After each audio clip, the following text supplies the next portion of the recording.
agrícola en xeral. Na miña casa, na miña vida, sempre houve cepas, sempre houve cumpas, sempre houve viño. Logo, eso é parte da miña vida. Cando eu era pequeno en Castredo, por tradición, pero tamén por obligación, tiña que estar implicado no entorno do viño e da adega.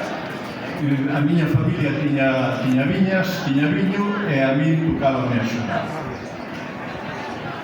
Tanto o meu pai, Lolo, como o meu tío Claudio, eran dúas persoas que en Castredo tiñan sona de facer o viño.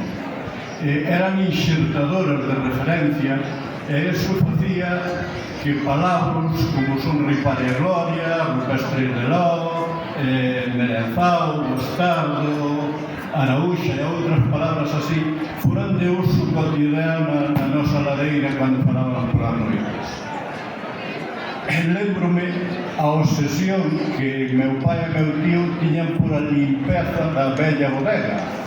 Eso, evidentemente, como era o mar novo e o que mellor me sobraba, pois terminaban que sempre era eu que entraba dentro da cuba a fregala por dentro.